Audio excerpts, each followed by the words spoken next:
Welcome to ProWritingAid 101. My name is Hayley Milliman, and I am the head of education here at ProWritingAid, and I'm so excited to be taking you through the tool and answering all of your questions. So here's a brief outline of what we will cover today. We're going to go through some basics of using the tool. We'll talk through uploading your document and kind of getting started from the beginning. I'll show you how to use the real-time grammar report as well as to run a summary report. Then I'll dive into some of my favorite individual reports, and we can also take a look at some of your individual reports if you have any questions. I'll also talk a little bit more about how to find the best reports for you and how to change the reports you're using depending on what type of writing you're doing. Then we'll go into some other helpful features that I really just love as a writer and have seen other folks use. We'll talk a little bit about integrations, then we'll go into the blog and writing resources. And at the end of all of that, we will talk about questions. So again, if you have questions, please go into the Q&A. I am more than happy to answer them as they arise. So with all that being said, we've got a lot to cover. So let's go ahead and dive in. So what I am looking at right now is the web editor. The web editor is where you come in and add a new document. You can do this in a couple of different ways. You can either start a document here by hitting new document, which would let you open up to a blank slate. So I could come in here and name my document testing document and hit OK. And as you'll see, I have a blank word processor to start writing from. Now you can also, if we go back to my documents here, I can also from this screen upload a document. So I can upload a document that I've been writing on. This is one of the very, very best features of ProWritingAid. So if you are working in Word or you're working in something like Scrivener, which someone was sharing, if you're working in text edit or anything like that, you can come in here and you can select a document, upload it, and it will bring it to the ProWritingAid web editor. I'll talk a little bit more at the towards the end of the presentation about integrations, so places where you can kind of edit as you write. But again, you can upload a document and come in here and open it as you want. My computer's going to be a little slow as I am sharing my screen and running Zoom. So I'm just going to go over to the document itself so we can take a look at it. And I'll drop the link for Fantasy Week towards the end of the chat for anyone who's interested. So once you have uploaded your document, or again, if you're using a blank document and want to just start writing from here, either way, once you start having words in here, this is kind of what the screen looks like. You'll see you have a number of reports up here at the top. You will also see you have some arrows over here on the left and the right. These are arrows that give more information and more toolbars. So one of the first things that I want to kind of get across at this point is that ProWritingAid is incredibly customizable. I also want to get across that as a writer myself, I know that it can be incredibly overwhelming to see a lot of information at once. And ProWritingAid gives you so much information that you can use to improve whatever you're writing. So I just want to start off by saying, as you upload or write content in ProWritingAid, no matter where you're writing it, almost everything can be turned on or off, maximized or minimized so that you can see what you want to see when you want to see it. So again, as you're kind of looking at my screen and then as you're going after this presentation to take a look at your own screen, just have a look for all of the little arrows. You'll see that there's arrows in many different places that can expand things, that can hide things. You can hide the main bar, you can hide these bars. Basically, everything lets you, again, move things in, put things in place or move them out of place. Okay. So if like me, you like a very clean surface when you're writing and then come in and when you start to edit, like to tear it apart a little bit more, you can always hide things until you're ready. So this is again, what you will see when you first start typing into a document or upload a document. Now, the highlights that you see highlighted right now in my document are highlights from the real-time report. So I can toggle these on and off here in the left-hand side if I would like to see these edits as I write, or if I would like to hide them.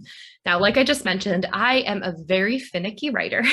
So if I'm writing, I cannot see edits or I'll get very distracted. So my process tends to be that I write what I need to write, whether that's an email or a chapter in a book I'm working on, with the real-time editor off. And then when I'm ready to edit, I turn it on.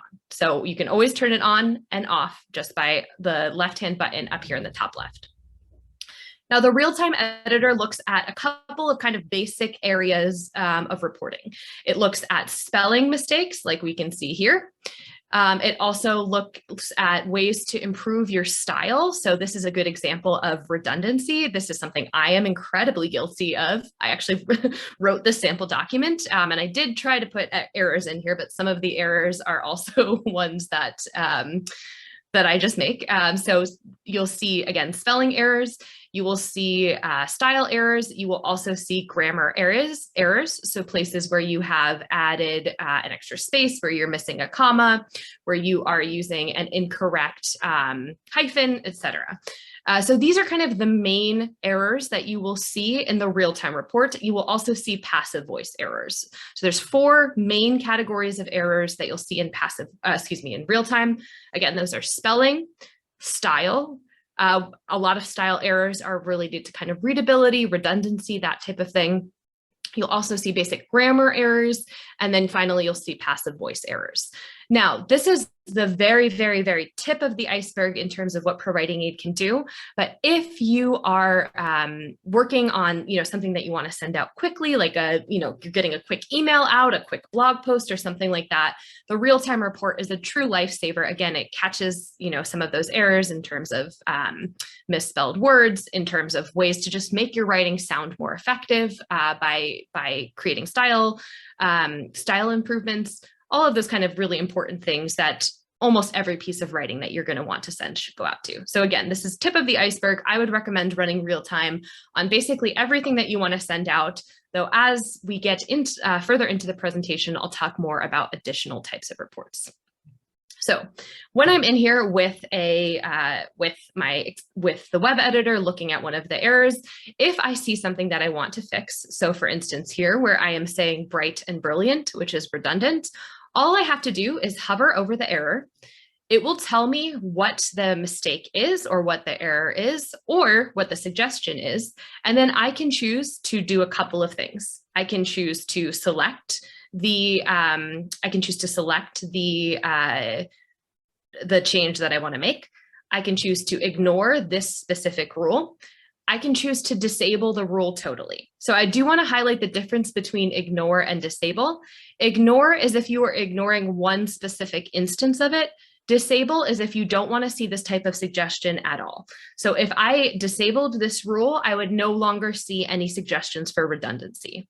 However, if I ignore it, I will just not see it this time. So I will not see this specific instance. So be very, very careful if you are disabling a rule, because again, that will apply to all instances of that rule.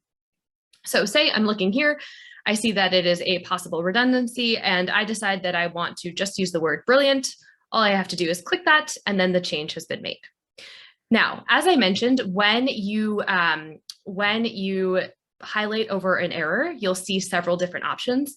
If you are not sure what the correct thing to do is, many of our suggestions have this little I up here in the corner. If you hit this I, you will be taken to an article that gives you more information about the suggestion. So you can see the full, a longer information, and then you can also click through to see a full article that will tell you more about the suggestion and why it happens. I say this, and one of the reasons why we include this, which is actually kind of what my work is writing these articles and making sure that these features are here, is to really help you have some agency over your. I know that it is it can be incredibly difficult as a writer to figure out what is a style choice, what is something that you should be doing. That's why we build all of these additional features in here, like again, these reports, so that you can decide if you want to accept a suggestion or not. I want to again start off by saying that most of the things that are in ProWritingAid are often suggestions. So it's not something that you have to choose. So for instance, a passive voice correction, it's not something you necessarily have to do. You can choose as the writer to just ignore the rule, or you can choose to accept it. And so looking at some of those extra information and looking at the messaging can really help with that. Now, I did see a question on someone who asked about the color of each line. So the colors of each line really just depends on the report. There's no one master key for that. So each report has a different meaning for a different color. So you can just kind of look at the report. So if I ran the style here, I would see that red is passive verbs over here, blue is readability enhancement, green is no repeated sentence starts. But if I were to open my echoes, which is going to take a minute, you'll see blue repeats here. So again, it really just depends on the report. There's no one key that like red is always bad or blue is always good or anything like that. It just categorizes the type of suggestion within a specific report. So you can click into the report to take a look at that more. Okay, so again, this is the real-time editor. Again, I just want to stress you can turn it off. If like me, you're very precious about your work and you're nervous when you get into it, you can turn it off, turn it on whenever you're ready to edit. Now, another key piece that comes up is the goals sidebar. So I had that collapsed over here, but I can click over this arrow to improve it. The goals sidebar is very similar to the real-time report. It gives a snapshot of what my document looks like at this time. But the goals sidebar is going to go into way more depth than the real-time editor. So the real-time editor, if you'll recall, goes over 4 major categories: spelling, grammar, style, voice. The goals column is completely customized depending on what type of document you're writing. So I have this selected to fantasy right now, which this actually isn't, it's general fiction.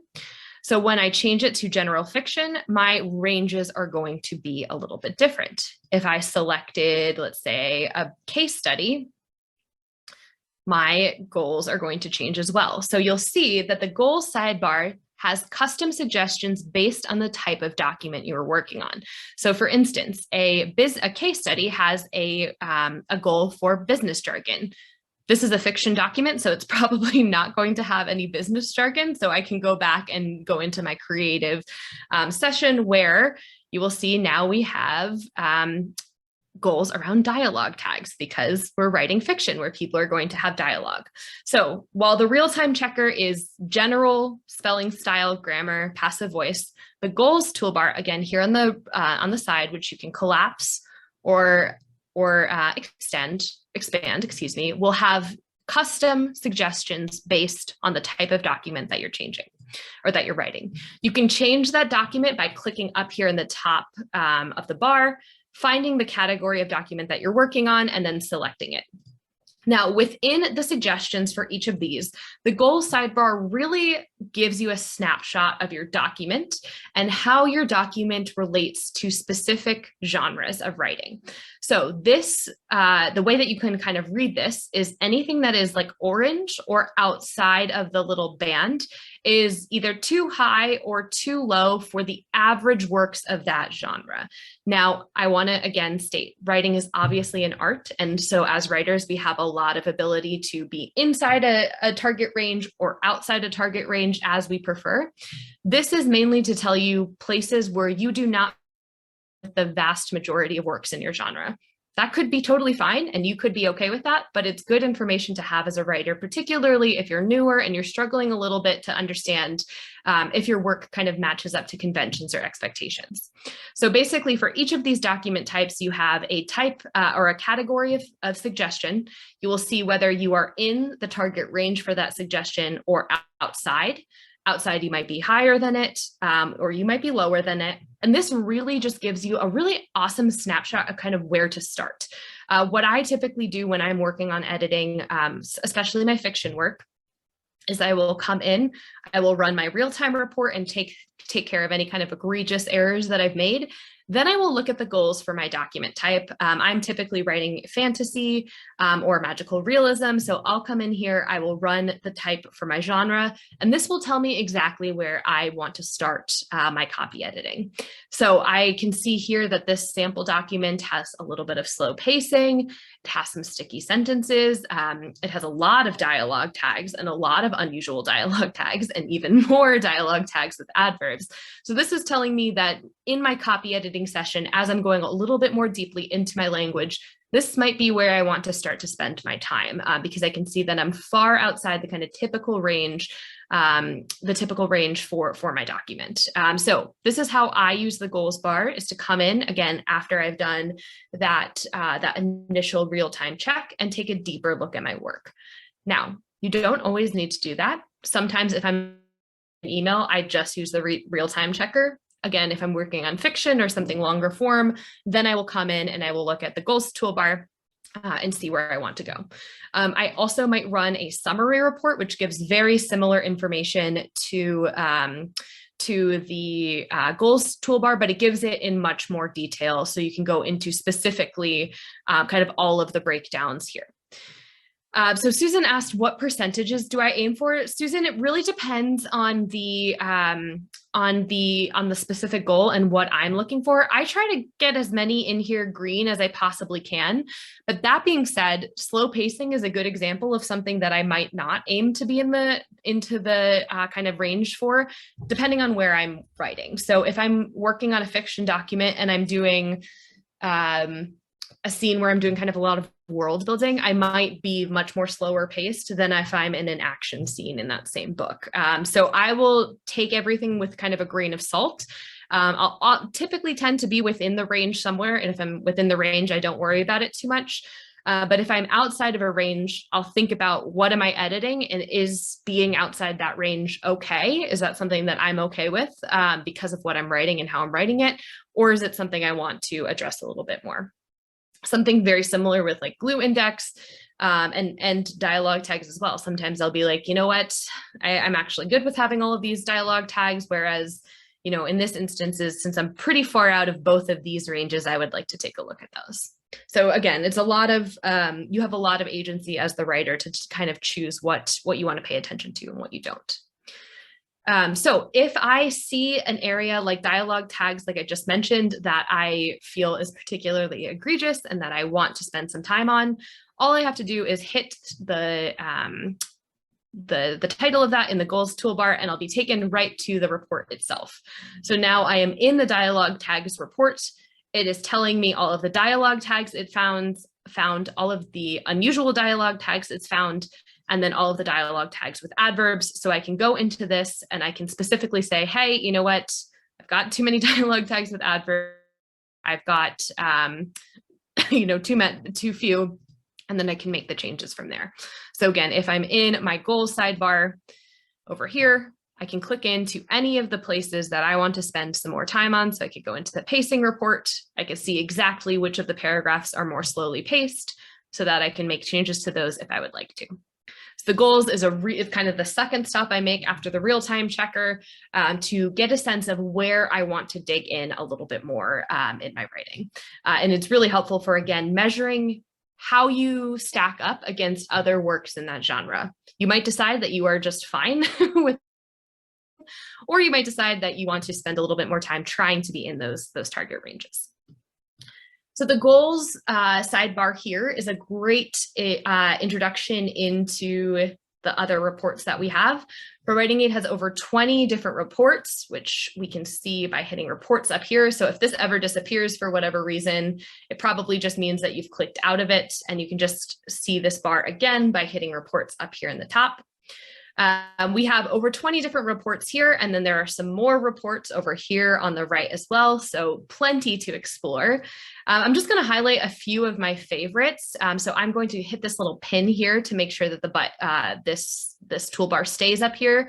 If you collapse it by hitting this up arrow, then you will need to repin it, or else it'll keep collapsing. So just a quick tip if it goes at the same time. So, okay. A quick summary of kind of all of the reports. So I'm going to give categories of reports, and then we'll talk about some of my specific favorites. So the core reports are related to the kind of most central pieces to your writing. So style, grammar, there's a thesaurus in here as well. There's also the overused words report, which doesn't look at words that you have overused, but more, are you using words that people tend to overuse? So things like very, does your writing have more varies than words typically do? The repeat section looks at words and phrases that you have repeated. Echoes looks at kind of how close they are to each other, while repeats looks at overall repeats. This is where I spend a lot of time because I repeat myself a ton as a writer. So I often am in here, particularly when I'm working on fiction. Structure has several reports related to length, transition, and structure. So you can look at your sentence length. You can get some really great diagrams on pacing in there as well. And then readability is going to encompass a number of different, the overall kind of readability grade of your work, some diction. So are you using words and phrases appropriately? And then the sticky sentences check, which is one of my most favorite checks, looks at places where you have sentences that have a lot of glue words, which typically means they're overly wordy and could be reduced to say something more effectively and more concisely. So I spend a lot of time on the echoes and repeats report. I spend a lot of time with the sticky sentences check because those are really, really helpful for me. A couple other places that I'll spend some time, consistency and acronym checks. I will do a lot towards the end of my editing process. So the consistency, make sure that you are spelling the same thing the same way every time. Acronym, same thing, make sure that you're using acronyms accurately and the same way every time. So you're not, using periods in some acronyms and not in others. So that's really helpful if you're working on business report. So I will also look at the sensory, particularly when I'm writing fiction, which is really helpful. A lot of writers are very heavily sight driven. So they'll write works that have a lot of sight words, but are very low on the other 5 senses. So this can help make your work really come alive by kind of seeing what's your breakdown? Do you have a good amount of sight words versus touch versus taste, etc. So I spend a lot of time in all of those reports. And then, if I'm working on something for business or education, I might come in here and use the plagiarism check as well. But those tend to be, actually, before I move on, I also use dialogue, which we looked at before, to make sure that I'm using dialogue tags effectively as just kind of signposts and not in every sentence with what I need to do. Okay, so that is an overall kind of look at the tool. I'm going to just share a few more things. Somebody had asked if I could add unlimited reports into RealTime. You can't. The RealTime is just those 4 reports, but you can create what's called a combo report, which is actually going to take a minute because it runs multiple reports. But basically, you can create a combo check of all of your favorite reports, all of your favorite checks, and add them into one report. Now you can create that combo report by going here to your settings and then going into your app settings, and you can customize a ton of different things from your app settings, including your combo reports, which I was just saying. You can check or uncheck what you want to be in that one report, that one combo report. You can also add your own overused words check in there if you want something. And then importantly, you can also set some specific ignores. So a lot of us writing fiction often have diction errors or cliches that our characters will use in dialogue. So you can turn this on or off so that you're not getting a bunch of suggestions like that in one place. You can also set your favorite author for comparison. So this is another one of my favorite features, which tells me, how do I stack up against George R.R. Martin or Tolkien or something like that, which is great. And you can kind of change and customize a lot of things from the settings, which is great. Okay, but before I go on, I know we have a lot of questions. So I'm going to start to get to some of these before we go into a few other features. So somebody said the readability report disappeared in the updated version of the Windows app. Is there a way to get it back? It should be there. If not, send an email to hello@ProWritingAid.com and they should be able to help you with that specifically. Someone asked about Scrivener, which I'll get to when we talk about integrations. Same thing with the Chrome, Google Docs. Okay, so a couple of people have asked about Final Draft. We can read Final Draft files, so you're able to upload Final Draft files into ProWritingAid if you'd like. There's not a specific integration into Final Draft, but you can upload, I think they're .odt files, but you can upload the file extension for Final Draft and then edit the scripts, retaining all of that formatting, and then you can export it back in the same file name so that it retains all of that information. Okay, so a couple of people have asked this on how to use ProWritingAid with a novel that's too long to cover in one upload. I know some people have said that it feels tedious to upload one chapter at a time. I would say it feels tedious, but that being said, I would recommend doing it at a chapter at a time. I feel like if you're writing a novel, there's no world in which you're going to sit down and edit your novel in one go. If you are, first of all power to you. But second of all, I truly think that to edit a novel effectively, you're going to have to go chapter by chapter, or even slower. I just don't think with something that's hundreds of pages long, tens of thousands of words, it's not going to be the best for the novel, and it's not going to be the best for you to try to sit there and edit it in 2 hours or anything like that. So I would recommend uploading a chapter or so at a time. Some folks have asked specifically how many words. In theory, it can run on an unlimited amount of words, but it will take a really long time. So I would not recommend doing it that way. I would recommend typically uploading a couple things. If you're coming into the web editor, which is where I am right now, I would recommend uploading basically a chapter at a time. Maybe up to 5,000 to 10,000 words. I think you would also go into, if you're working in like Scrivener or if you're working in Microsoft Word with an integration, select the chapter that you want to edit. Again, it's just too much to try to edit, really anything more than 10,000 words at a time. You're not going to be as effective, and the software is going to be slower because it's a lot of words. And again, you're just not going to be as effective if you're editing that much at a time. Okay. Okay, let's see, a couple questions. So someone asked, how many words at a time? I would say no more than 10,000. Again, you could in theory run it on everything, but it's just going to take a long time.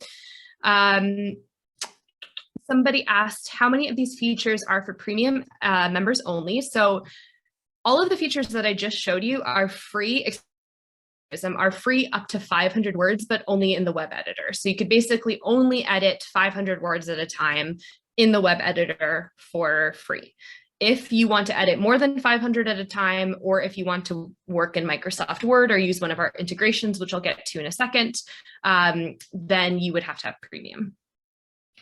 Somebody asked, does it save the changes in the document in real time too? It does, but I will recommend saving it first. So the first time you come in, save your document, and then it'll auto save after that. Someone asked how to get to goals. Again, so goals is in the sidebar. So look for the collapsing arrows for goals. Okay, let me see. So there are no way to get to all of the double spaces. So we do not do at this time like a correct every instance of a suggestion right now, because there's a lot of nuance to suggestions, and we don't want you to correct every suggestion only to come back and see that you didn't actually intend to correct every suggestion, and sometimes you meant one thing or the other. So what I would recommend with double spaces is actually just doing like a Control F or a Command F to search for the 2 spaces and just change it to 1, which you should be able to do in any word processor if that's your particular error. But again, we don't do like applied to all right now, just because it can be dangerous if you don't intend to actually apply it to all. Let's see. Okay. So someone asked, after editing through ProWritingAid, do we still need to hire an editor? I would say it depends on what you're trying to write. If you are writing something that you are trying to sell, right? If you're trying to publish a book, if you're trying to, your dissertation or something like that, I would recommend working with an editor. That being said, you'll work with the editor on something different. So ProWritingAid really fits nicely into the line and copy editing phases of editing, which is where you're really taking a very specific and focused look at the language that you use, at how you're using words, how you're setting up sentences, etc. ProWritingAid is not looking at your structural issues around characterization. It's not looking at, you know, if you've made an effective argument, right? So that is where you would use an editor. So you can use ProWritingAid to get your manuscript very clean and make sure you're spending your time with your editor on those bigger pieces like characterization, like argument, etc. And that they're not telling you, hey, you missed a comma because you've already edited that, you know, you've already taken care of that. Someone asked about the word solopreneur. So you can always add any word you want. So if I wanted to add this misspelled ritual, I can just hit add to dictionary here. So you can just add solopreneur. We're always adding more words, and solopreneur is definitely a colloquial term, but maybe it hasn't made it quite to the dictionary yet. So any word or any name you can always add to dictionary for yourself specifically. Okay, a couple of people have asked about ProWritingAid and Grammarly. We do very similar things. ProWritingAid does a lot more than Grammarly. So I would say, you know, you can just use ProWritingAid if you want to. But that being said, you know, sometimes there will be slight differences between the two.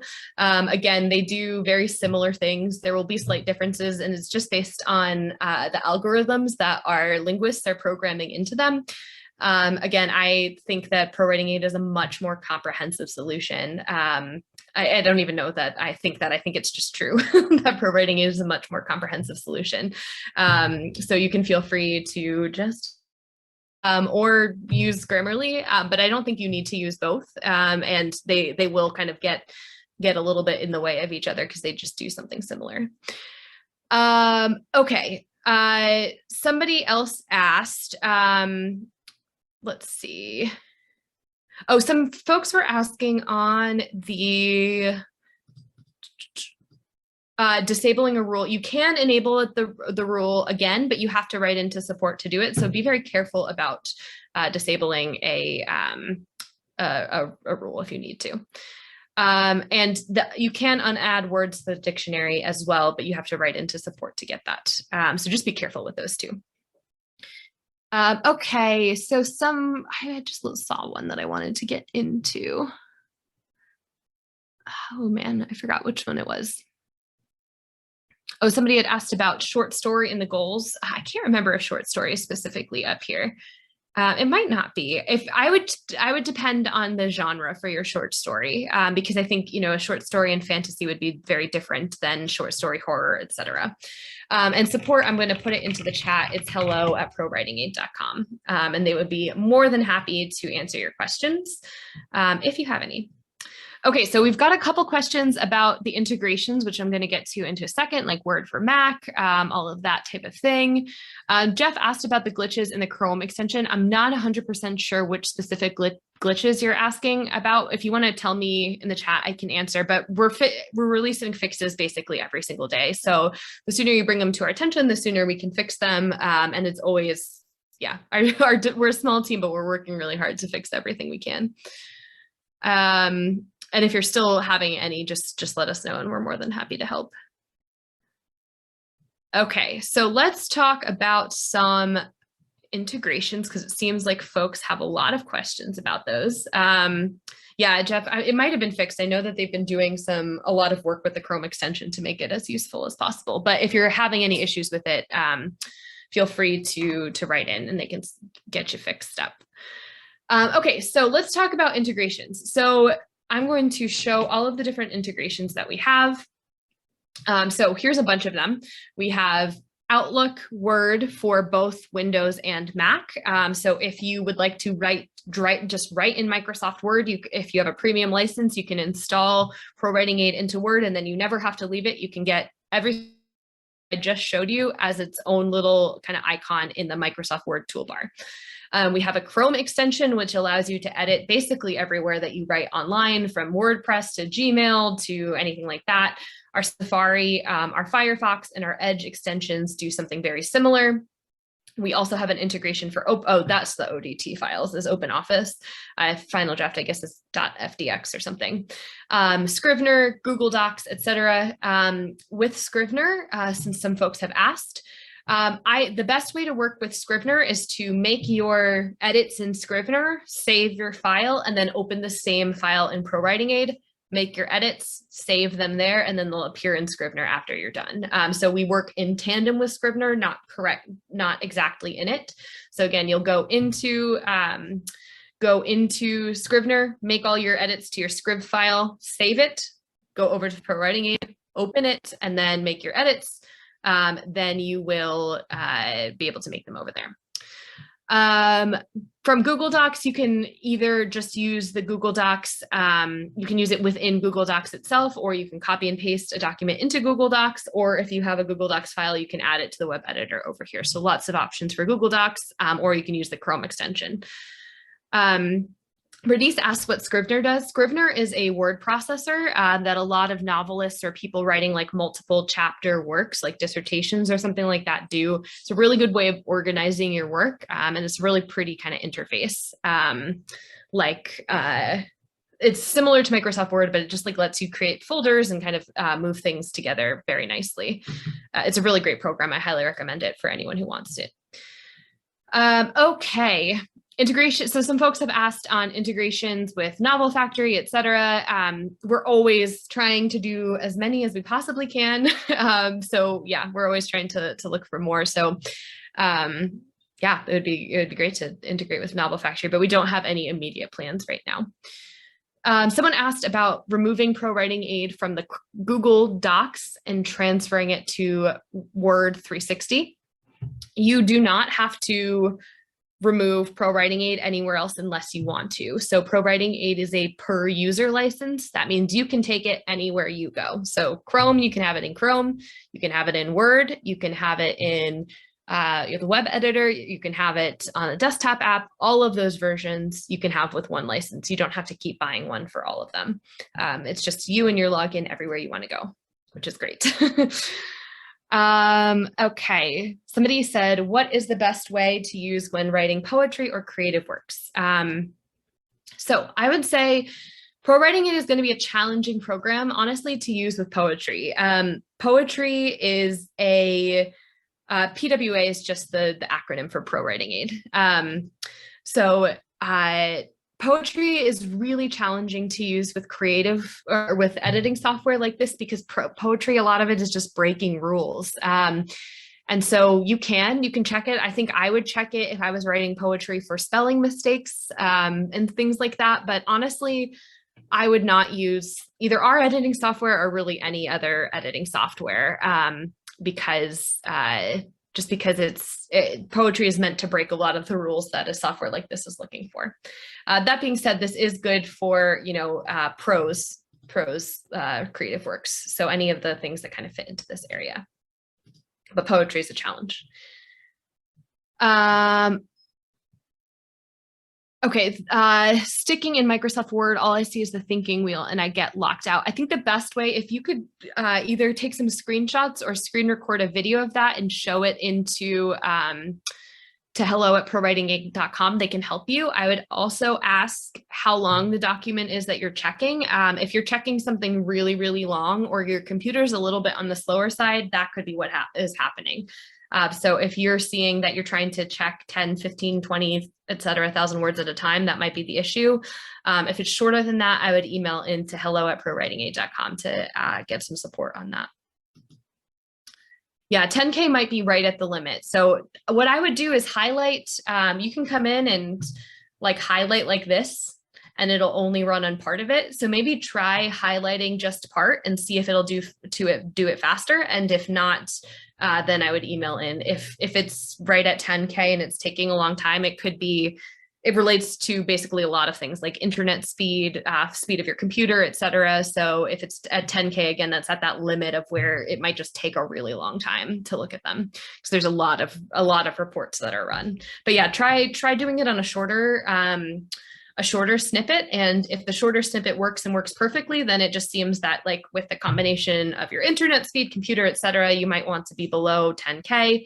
And if it's not, then it might be an issue with the add-in that our support can help. Okay, Kartha T asked, do I have this right? Import a document into Scrivener, import a Scrivener doc into ProWritingAid, save there and export it back to Scrivener. Exactly, yes. Diana asked about how to add it to Google. There's a couple ways. So if you come to ProWritingAid.com, and if you scroll down to the bottom, there's a couple ways you can add it, either in Google Docs. This link here will take you to that, or the Chrome extension you can install right into your browser. So there's the Google Docs here, which will install, or the Chrome extension. And I'll put these in the chat so you can see them. That's the Chrome extension, and this is Google Docs. Okay. So somebody asked about somebody who is using the Chicago Manual of Style. You can configure ProWritingAid to Chicago. We're actually working on adding that as a style manual, hopefully in the next few months or so. So hopefully very soon it'll just be added in here. But that being said, you can create custom rules using the style guide. If you have, let me see if I can get, if you have ProWritingAid Premium, I'm going to drop the link into the chat so you can take a look at it, because it's pretty complicated, or not pretty complicated. It's just in depth. It's very in depth if you want to create custom rules like that. So we won't go into it here, but you can do that if you want. And again, like I mentioned, we're working on actually adding it. So hopefully it'll be here soon. And for those who are asking what Chicago is, it's simply like a manual of style. So another example could be APA style or MLA style. Basically refers to how different publishers have different rules for things like there should be double spaces after periods, or you should have a comma in this place or not this, or we always format dates this way, and that type of thing. So there's a lot of kind of different style guides that different publications use.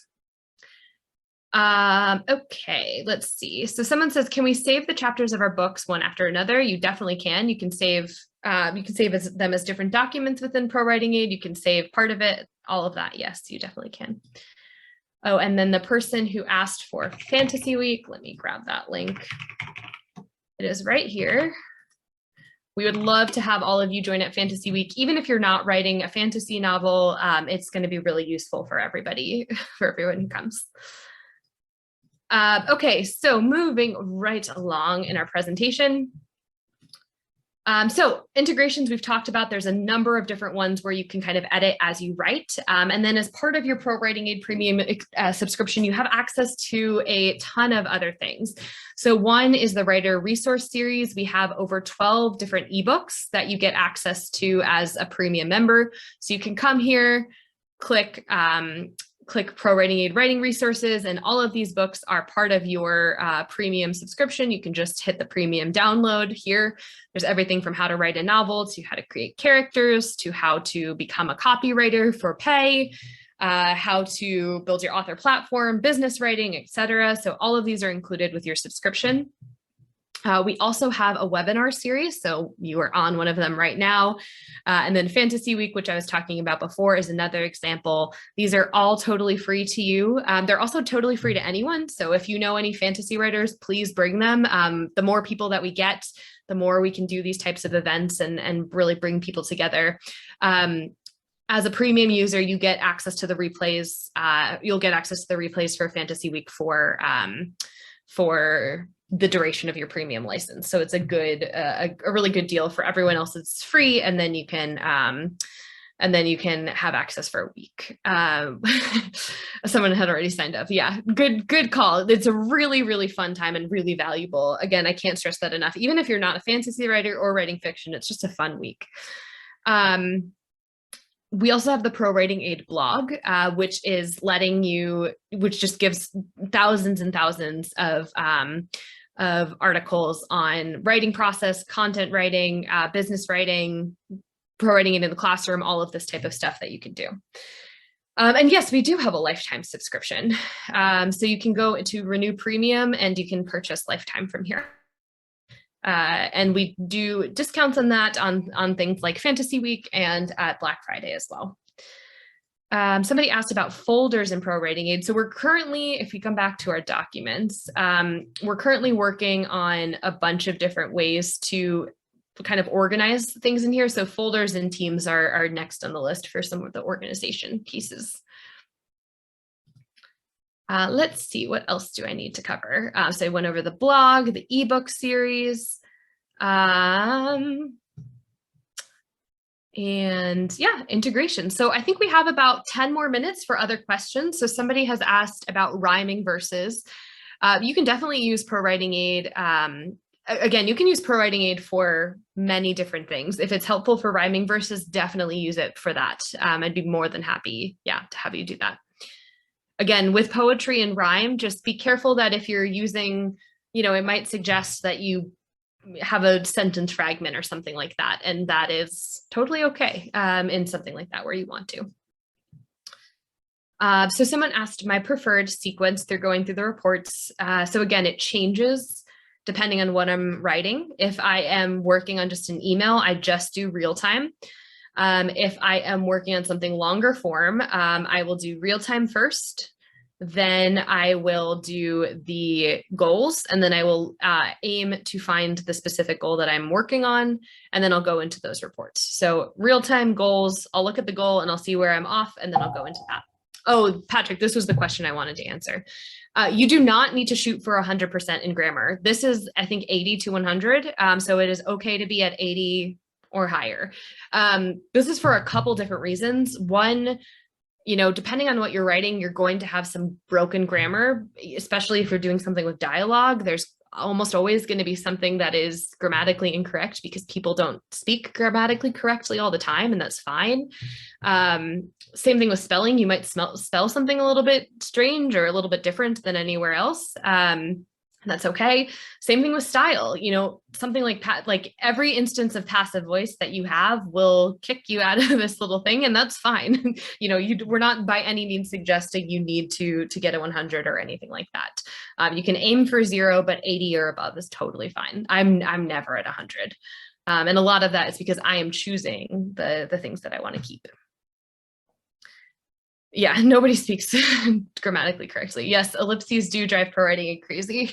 They drive our blogger team crazy too. I've written a lot of articles on ellipses and on hyphens. Yeah. And yes, this is not grading by any means. These are ranges to make your writing more effective. And I like to think about it as ranges to give you more info on your writing. I mean, I don't know about all of you, but it's really hard sometimes to judge whether or not you're writing effectively. And, grades are one thing, but another is just like, am I putting words in a sequence that makes sense? Have I made any errors I didn't intend? How can I improve? What are my mistakes? What are the things that I do often? Again, I mentioned earlier, echoes are something that I do all the time. Echoes aren't wrong. It's not grammatically incorrect to have an echo. But you can, totally choose to choose to select those or not select those. And again, ProWritingAid is giving you a lot of information on them. Okay, saving and retrieving documents. Yes, so in the web editor, you come in here and on the left-hand side, you hit save as to save the first time. After that, it's going to be auto-saved. And then you can access your documents by clicking the documents link here. And then you'll see all of your documents, your recent ones here, and then any private writing you have in the collapsible thing over here. So this is in the web editor. So they should be here. And then if you're using somewhere else, you might be somewhere there. If you're flagged for a foreign phrase, you can either, a couple things like Mount Rainier, this is actually spelled incorrectly, but you can either add it to your dictionary and then it won't flag anymore. Or you can just ignore it and that's okay. Either way is fine. Someone asked about the best grade level to shoot for in magical realism. I would say first, it depends on if you're writing magical realism for adults, for middle grade for children. Obviously middle grade and younger is going to be, younger, but that being said, I would say 7th to 8th grade is typically the best reading level for most for most adult work as well. So 7th to 8th grade to maybe 9th at the high end is typically where people enjoy writing. And then below that is a little more, something you could use for middle grade, etc. Okay, can you export reports to compare styles in your chapters and books? Yes, you can. So you can come in here and you can save the summary report and export that. So you can open it in a new tab or you can print it here. Okay. advice on how to find a content editor. I think the best thing for a content editor is to just make sure that you are finding someone who reads in your genre. So thinking if you're writing contemporary, you should be looking for somebody who reads contemporary and writes contemporary and is there. So look for someone in your genre, look for someone with recommendations, look for writing groups. You can ask in our writing groups, you can ask in other writing groups and get someone with recommendations who work specifically in your genre. And then meet with them first. Don't pay them before you talk to them, but meet with them, see what other works they've used and are worked on and make sure you vibe with them. Yes, yeah, Liz, please report errors. We're always trying to just improve the algorithms and stuff like that. Okay, so if you're in the ProWritingAid Google Docs, you can either, Google Docs will show a shorter number of reports within the app, but then you can also click to open the full web editor. So you can do both, or you can take what's in Google Docs and move it over to the web editor as well. Let's see. Someone asked about why would you import export if you can integrate? I think it's just personal preference. Sometimes people don't like to integrate. Sometimes they do. It's totally up to you. Sometimes people will export the summary report to send to their editor and that type of thing. So it's really just up to you. And importing, exporting your own documents, again, it depends what type of document you're working on. I'm actually an importer and exporter. I don't like to integrate for whatever reason, and that's just me. I like to it's a mental thing. Like I like to write in Scrivener and then I like to edit in ProWritingAid. And I'll do the same in Google Docs. Like I like Google Docs is my mental space for writing, and then ProWritingAid is my mental space for editing. That's just me. Okay. Tips or templates for ebook publishing. Check out we have something on publishing is as one of our ebooks. For templates though, it just takes a long time. So best of luck or hire someone. It's a lot to format an ebook for sure. And then not working only in Google Docs, you don't lose out. Let me show you what I was talking about. Let me see if I can pull open a Google Doc since we have a minute. So when you're in Google Docs, if you're using the ProWritingAid add-on, you can use the summary report. I don't have any text in here, so it's not going to pull anything up. Let me put some.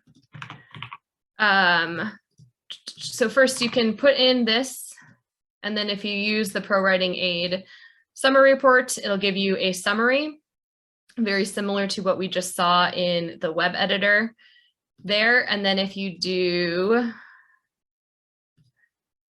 improve document, it's going to basically open a mini ProWritingAid in Google Docs. So you have all of the different things up here, exactly like we just did. So it's almost like you're in Google Docs, you just have to hit improve document. And again, you'll see every single feature we just looked at. So your goals are here, your summary report, all of your reports, all of them are here. So you just have to hit improve document for that. But like I said, it's like it popping up within Google Docs, not just like in here itself.